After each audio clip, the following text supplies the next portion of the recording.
반갑습니다. 2025학년도 대학 수학능력시험 물리학2 총평 그리고 해설 강의 진행할 남표구입니다. 자, 난이도부터 살펴보도록 하겠습니다. 자, 오늘 치러진 수능 난이도는요, 작년 치러진 수능 난이도와 거의 유사했다라고 저는 평가하고 싶습니다. 물론 2025학년도 9월 모평보다는 어려운 경향을 보였다라고 얘기할 수가 있겠죠.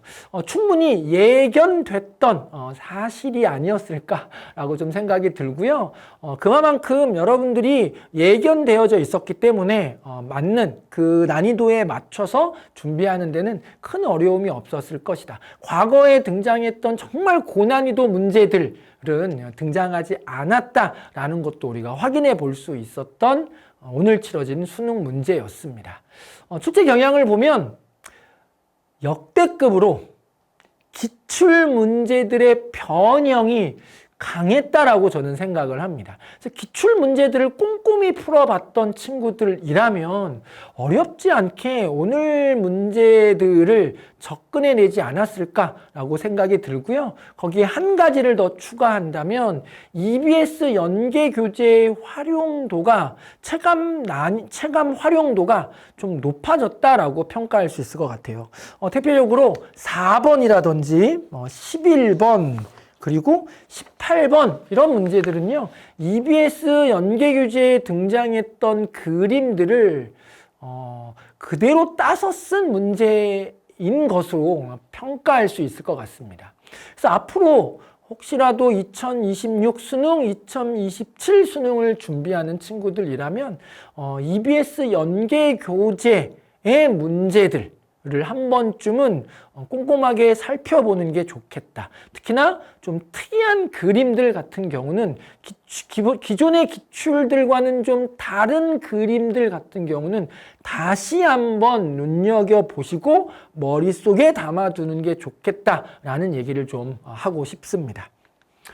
전체적인 소단원별 문항들을 보면 대단원 1단원에서 8문제, 대단원 2단원에서 6문제, 대단원 3단원에서 6문제, 기존에 출제됐던 유형들과 크게 다르지 않게 출제되어졌고요. 문항 배치도 역시도 크게 다르지 않게 구성되어졌다라고 볼 수 있을 것 같아요. 그만큼 기출 문제들에 대한 준비가 되어 있었다면, 그렇죠.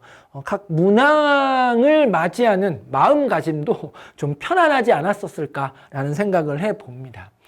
이 중에서 우리가 좀 눈여겨보실 만한 문제가 있죠. 바로 16번, 20번, 15번, 17번입니다. 일단 16번, 돌림이 문제입니다. 문제 자체를 해결하는 과정은 전혀 어렵지 않았어요. 그런데 좀 당황하게 만드는 요소가 있었죠. 바로 기울어진 막대. 물론 문제는 굉장히 심플하게 쉽게 해결되어질 수 있게 구성이 되어져 있기는 했지만 뭐지? 라는 당혹감을 처음에 줄 수 있었지 않았을까라는 생각이 듭니다. 앞으로는 이 기울어진 막대가 오늘 수능에서 등장했기 때문에 앞으로는 심심치 않게 기울어진 막대 유형도 등장하겠구나라는 생각을 했던 내용이었습니다. 자, 20번 같은 경우는요, 상대 속도를 이용한 풀이를 진행하면 정말 간단하게 문제가 해결되어질 수 있게 구성되어졌습니다. 등가속도 직선운동 방정식을 이용한 풀이를 고지곧대로 원리 원칙대로 전개했으면 시간도 오래 걸리고 과정도 복잡한 과정을 거칠 수밖에 없는데요. 상대 속도의 개념을 명확하게 알고 있었다면 정말 간단하게 심플하게 해결할 수 있었다. 그래서 이 문제 역시도 기존의 기출 문제들에 등장했었던 유형이라서 상대 속도에 대한 개념을 파악하고 있는 게 중요하게 하구나라는 것을 다시 한번 상기시켜준 문제였다라고 생각이 듭니다.